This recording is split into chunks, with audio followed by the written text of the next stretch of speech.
Olá, seja muito bem-vindo à aula número 9 aqui no curso Trino. Nós vamos concluir, então, a parte de Direito Empresarial com estudos sobre a propriedade industrial.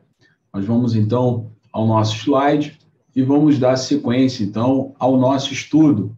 Lembrando, portanto, que nessa aula a gente vai falar sobre a propriedade industrial e para a gente começar esse tema, a gente tem que lembrar que a Lei de Propriedade Industrial, que é a Lei 9279 de 96, ela tem dois objetivos básicos. Um é a repressão à concorrência desleal e também às falsas indicações geográficas. Então, esses são dois objetivos aqui, né? A repressão à concorrência desleal e às falsas indicações geográficas e também a proteção aos bens de propriedade industrial. Então, quando a gente fala em proteção aos bens de propriedade industrial, nós aqui estamos fazendo referência à marca, ao desenho industrial, ao modelo de utilidade e à invenção.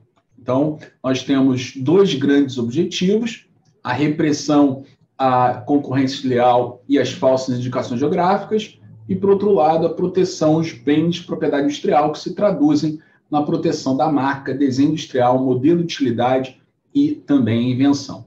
Todos os bens de propriedade industrial, eles são considerados como bens móveis. Então, são sempre considerados bens móveis, esses bens de propriedade industrial. Então, vocês devem ficar também atentos em relação a essa perspectiva. Bom, seguindo a nossa aula, a gente deve perceber, então, aqui, que a repressão que nós vamos aqui ter em relação à concorrência desleal, ela está fundamentada no artigo 195. Lá nós temos diversas condutas que tipificam a concorrência desleal, que é um dos objetivos dessa lei.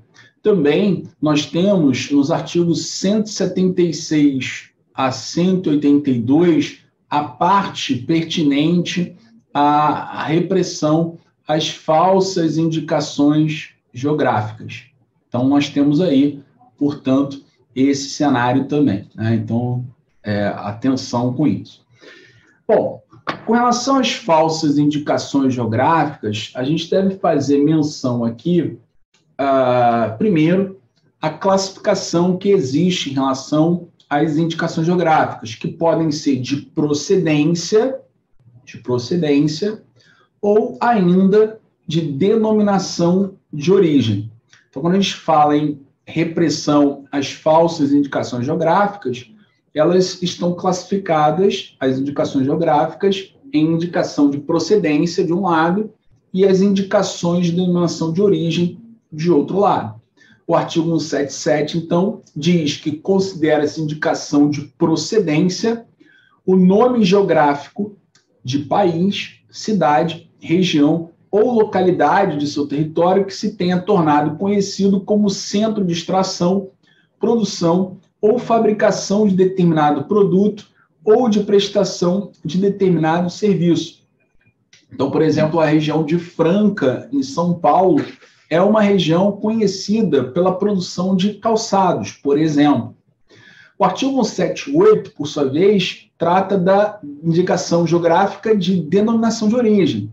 Considera-se denominação de origem o nome geográfico de país, cidade, região ou localidade de seu território que designe produto ou serviço cujas qualidades ou características se devam exclusiva ou essencialmente ao meio geográfico, incluídos fatores naturais e humanos. Então, aqui a gente tem a denominação de origem ligada a um fator, por exemplo, climático, de solo, na produção, por exemplo, de vinhos, como a gente tem na região de Champagne, na França.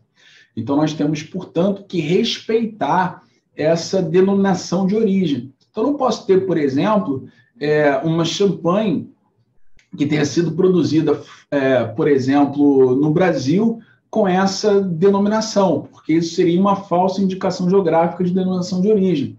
Porque eu não posso chamar esse espumante de champanhe, já que ele não foi produzido com esses fatores climáticos que distinguem, portanto, esse produto por essas características do solo e etc., o fator climático que influencia, portanto, na qualidade dos produtos que são dessa região francesa. Então, a gente tem que ter cuidado, portanto, com as indicações geográficas em relação à procedência e também em relação à denominação de origem. Aqui no Brasil, por exemplo, a gente consegue identificar como indicação de procedência o Vale dos Vinhedos para a produção de vinho tinto, branco e espumante, a região do Cerrado Mineiro na produção de café, etc., como vocês podem ver aí no quadro, depois vocês podem observar com mais cuidado. E com relação à repressão à concorrência desleal, antes da gente estudar os bens de propriedade industrial, a gente tem que tomar cuidado com o artigo 195 da Lei de Propriedade Industrial, comete crime de concorrência desleal quem, por exemplo, emprega meio fraudulento para desviar em proveito próprio ou alheio clientela de outrem. Então, essa é a cláusula geral de proteção contra a concorrência desleal. Então, quando você, por exemplo, você tem uma marca e ela é uma marca olfativa, por exemplo, a marca olfativa ou a marca sonora no Brasil, elas não são protegidas como marca, ou seja, como um bem de propriedade industrial. Você pode ter uma proteção para uma marca sonora ou uma marca olfativa, não a partir daquilo que nós temos como círculo de proteção legal para as marcas, porque no Brasil a marca é um sinal visualmente identificável e distinguível. Então, aqui no Brasil não se protege como marca o efeito sonoro ou a marca olfativa. Por exemplo, você tem o exemplo mais comum que se dá para a marca olfativa é justamente quando você abre aquele tubo com as bolas de tênis, onde você consegue identificar pelo cheiro, né, a grama recém-cortada. Isso faz parte, portanto, dessa característica desse produto. Só que no Brasil essa marca olfativa ela não é protegida como marca. Mas isso não significa dizer que ela não tenha nenhuma proteção, porque ela vai ser protegida com base na cláusula geral do inciso 3º. Então, a gente tem que ter esse cuidado, né? Por exemplo, também o trade dress, que é o conjunto imagem padrão que formam determinados produtos ou a prestação de serviço, não tem proteção como bem de propriedade industrial, mas isso não significa dizer que não haja nenhuma proteção. Sim, existe, com base nessa cláusula geral do 195, inciso 3º. Então, vejam que no Brasil, portanto, como eu disse aos senhores, com base no artigo 122, são suscetíveis de registro como marca o sinal que seja distintivo, mas visualmente perceptível. Por isso que marcas sonoras e marcas olfativas não são protegidas no Brasil como marca, mas, como eu disse, tem proteção na cláusula geral do 195.3. Então, tomem cuidado aí com esse cenário. Por falar em trade dress, é uma questão que acaba sendo muito veiculada nos informativos do STJ, processos que envolvam o trade dress. E aí você tem que ter cuidado com esse cenário que envolve o trade dress, porque a gente tem aqui o chamado conjunto imagem padrão, que corresponderia à soma de elementos visuais e sensitivos que traduzem uma forma peculiar e suficientemente distintiva que está caracterizado por uma identidade visual de um produto ou de uma prestação de serviço. Então, a gente tem aqui, portanto, o trade dress com esse conjunto imagem padrão que traz esse sinal distintivo para um determinado produto, para uma prestação de serviço. Tem proteção no Brasil como bem de propriedade industrial o trade dress? Não. Mas tem proteção no Brasil? Tem, através da cláusula 195.3. E aí, algumas questões que são importantes sobre o trade dress. Por exemplo, As questões acerca do trade dress, essas discussões que envolvem, portanto, o trade dress, de produtos, concorrência leal e outras demandas afins, por não envolver registro no NPI, já que não se trata de um bem de propriedade industrial, e como envolve apenas a ação de particulares, são de competência da Justiça Estadual. Então, uma discussão envolvendo trade dress vai ser dirimida, portanto, na Justiça Estadual, já que não afeta interesse institucional da autarquia federal, que é o NPI, já que não é um bem de propriedade industrial. O informativo 612, por sua vez, diz que a caracterização de concorrência leal por confusão apta a ensejar a proteção conjunta em imagem, o chamado trade dress, de bens e produtos, é questão fática a ser examinada por perícia técnica. Então, é necessária a perícia. Não basta uma mera, por exemplo, comparação de fotografias. Um caso bem interessante, emblemático, no âmbito do STJ, envolve o RESP 1.843.339 de São Paulo. Aqui, nesse caso, a gente está falando das embalagens, né, do engove e do produto conhecido como pós-drink. Então, aqui o STJ entendeu que a embalagem do medicamento fabricado pela recorrente, o pós-drink, viola o conjunto imagem daquele produzido pela recorrida engove. Ou seja, pode induzir a erro ao consumidor essa embalagem do pós-drink em razão das suas cores, da forma como a letra ela é introduzida na embalagem. Isso pode levar a erro ao consumidor. Então, entendeu-se que violou o conjunto imagem, ou seja, a embalagem desse produto foi violada do engove, né? E o que gera, evidentemente, um aproveitamento parasitário, né, por parte da empresa que violou, né? Já que acaba que alguns consumidores podem ser induzidos a erros e consumindo o pós-drink como se fosse a embalagem do engove que eles já conheceriam, né? Então, os produtos competem no mesmo ramo, no mesmo segmento específico de mercado. Isso é importante, porque tem que ter essa concorrência desleal, né? Tem que atuar no mesmo ramo. A comercialização do fármaco da recorrida é anterior, ou seja, a engove demonstra a anterioridade do uso dessa embalagem, da forma como é vendido e comercializado o seu produto. Então, essa anterioridade é importante, né? Na solução desses processos, né?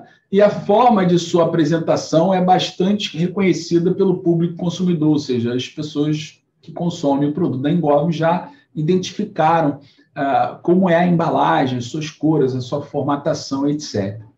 Então, os elementos que imitam a embalagem da recorrida não estão dispostos em virtude de exigências relacionadas à técnica ou à funcionalidade do produto fabricado pela parte adversa. Ou seja, a gente tem que levar em consideração que, em alguns casos, a forma da embalagem é uma exigência para a comercialização daquele produto.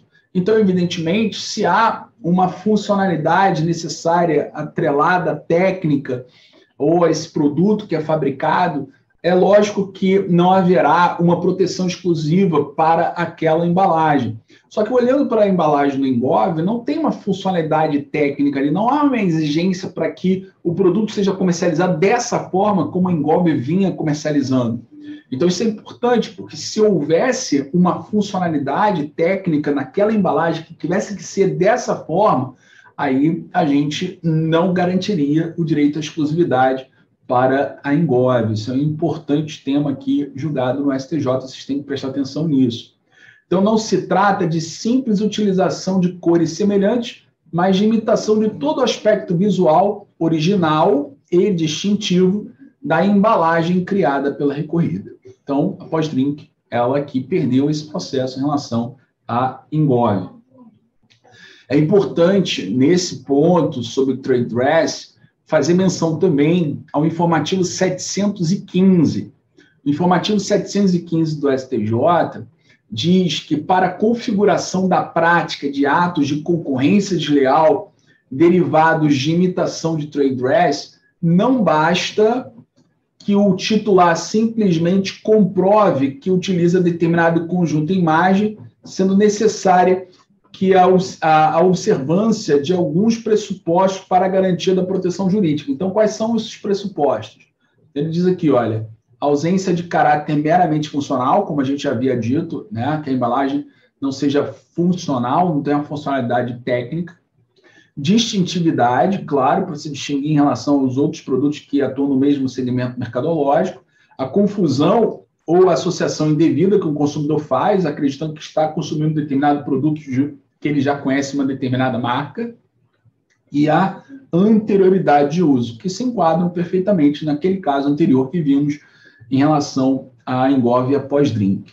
Mas, de todo modo, eu coloquei aqui para vocês o informativo 715, vocês podem consultar aqui, né, nesses 2 slides posteriores, mais informações sobre esse tema. Pois bem, nós vimos até agora, senhores, na nossa aula, a questão relativa à repressão à concorrência desleal e a repressão às falsas indicações geográficas, que não são bens de propriedade industrial. A partir de agora, nós vamos falar dos bens de propriedade industrial, começando com as invenções e os modelos de utilidade, que podem ser patenteáveis, de acordo com certos requisitos exigidos pela Lei de Propriedade Industrial e também pelo próprio INPI. Começando, então, meus amigos, pelos bens de propriedade industrial, no caso, invenção e modelo de utilidade, vamos aqui observar a regra do artigo 8º e do artigo 9º. Vejam que o artigo 8º, ele diz que é patenteável uma invenção que atenda aos requisitos de novidade, atividade inventiva e aplicação industrial. Então, esses são os requisitos de patenteabilidade. Sem esses requisitos, não há como você assegurar uma proteção a uma invenção, porque ela não será uma invenção. Para que seja considerada uma invenção, é necessário que nós possamos identificar esses 3 requisitos cumulativos: a novidade, a atividade inventiva e a aplicação industrial. São 3 requisitos cumulativos. Faltando qualquer um deles, não é possível, portanto, o reconhecimento como uma invenção ou como modelo de utilidade. Porque o artigo 9º, ele fala do modelo de utilidade, mas também se refere a esses requisitos de patenteabilidade. Então, é patenteável como modelo de utilidade o objeto de uso prático ou parte deste suscetível de aplicação industrial que apresente nova forma ou disposição envolvendo ato inventivo que resulte em melhoria funcional no seu uso ou em sua fabricação. O modelo de utilidade é conhecido como uma pequena invenção. Você tem uma invenção e você melhora o seu funcionamento, você vai aperfeiçoar esse funcionamento na medida em que você vai demonstrar que esse aperfeiçoamento, essa melhoria aplicada nessa invenção vai ser importante para, por exemplo, diminuir o uso, o esforço para a sua utilização, diminuir o custo para a sua produção. Tudo isso representa uma melhoria que pode ser considerada um modelo de utilidade se estiverem presentes os requisitos de patenteabilidade também. Então, eu tenho que identificar a novidade, a atividade inventiva e a aplicação industrial também no modelo de utilidade. Então, com relação à novidade, a gente tem que entender a novidade aqui não como algo absolutamente novo, não é isso, mas sim que não pode estar compreendido no estado da técnica. Então, a Lei de Propriedade Industrial, quando fala em novidade, está se referindo ao fato de que não está compreendido no estado da técnica. O estado da técnica abrange tudo aquilo que foi tornado acessível ao público.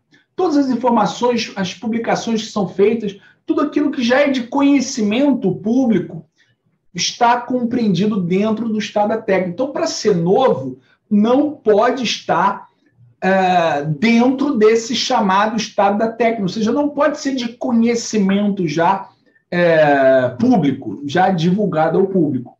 Então, essa é a regra geral relativa ao estado da técnica. Tem algumas exceções que são, inclusive, previstas na Lei de Propriedade Industrial, mas regra geral é exatamente isso que você tem que entender como novidade, ou seja, que não está compreendido no estado da técnica. Bom, E com relação à atividade inventiva, o que nós devemos extrair desse requisito de patenteabilidade é que não pode significar simplesmente uma reprodução daquilo que já está dentro do estado da técnica.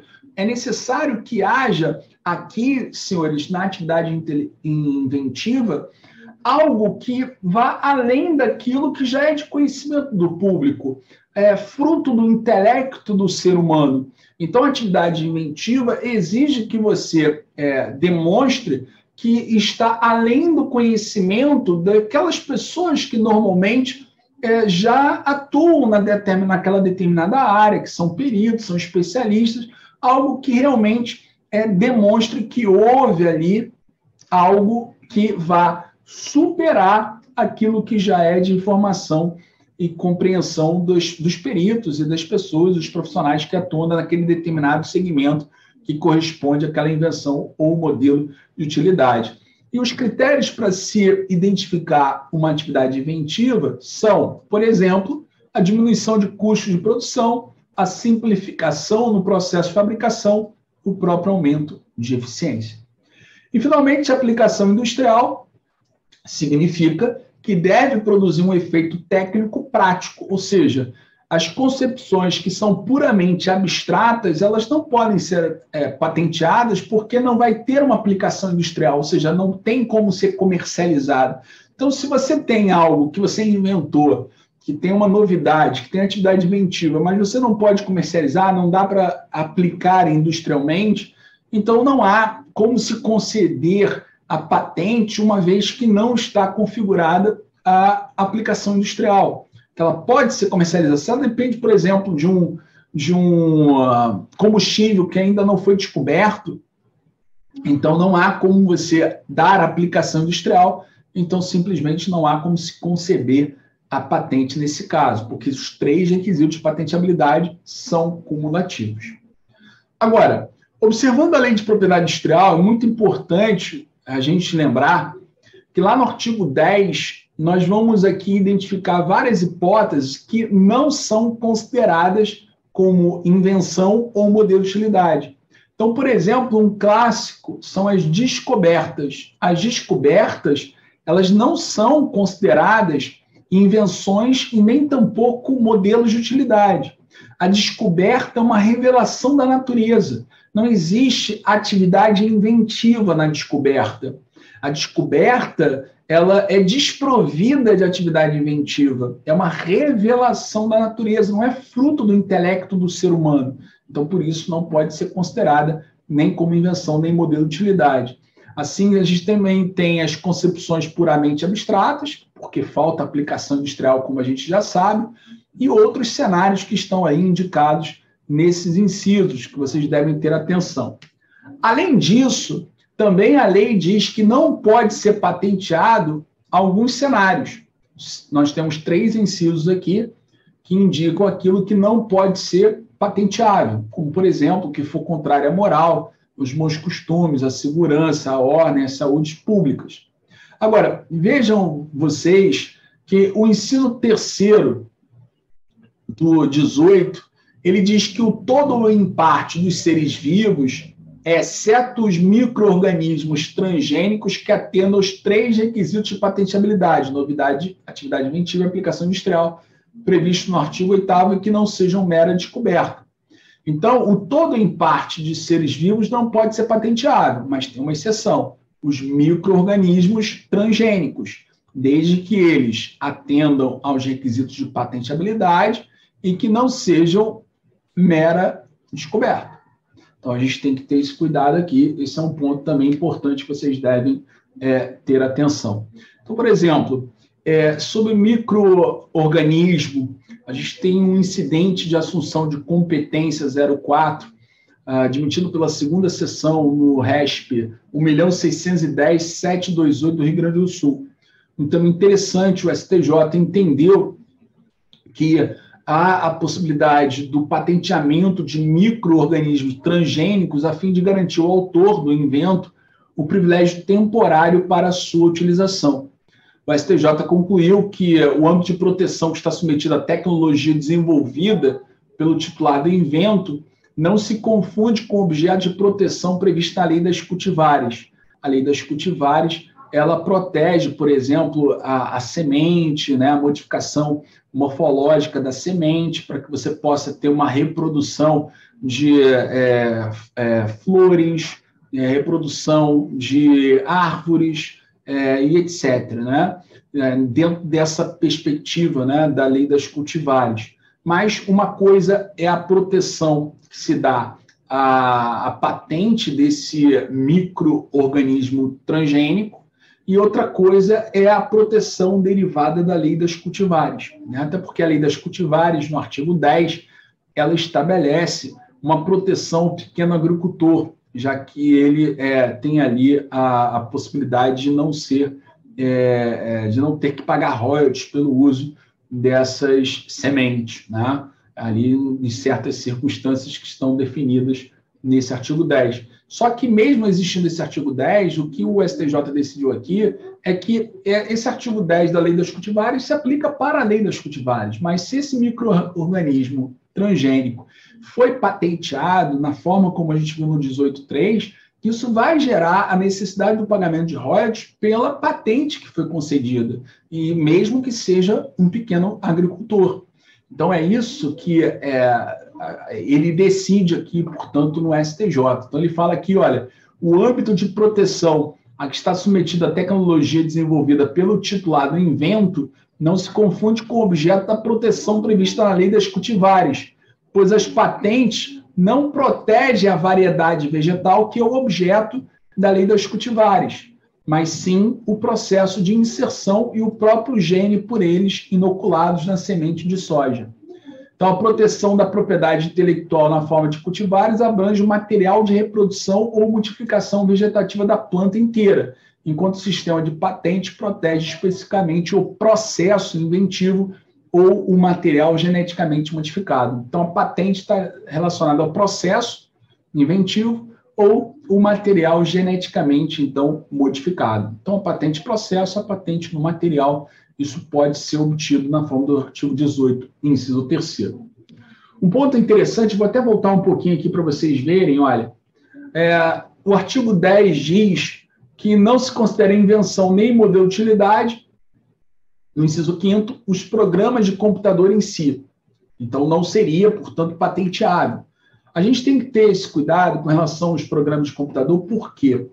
O artigo 10, inciso 5º, como a gente acabou de ver da Lei de Propriedade Industrial, diz que o programa de computador não é patenteável. O que significa isso? Significa que a linguagem literal do programa, que é o código-fonte, não é patenteável, está protegido por direitos autorais, pela Lei de Programas de Computador.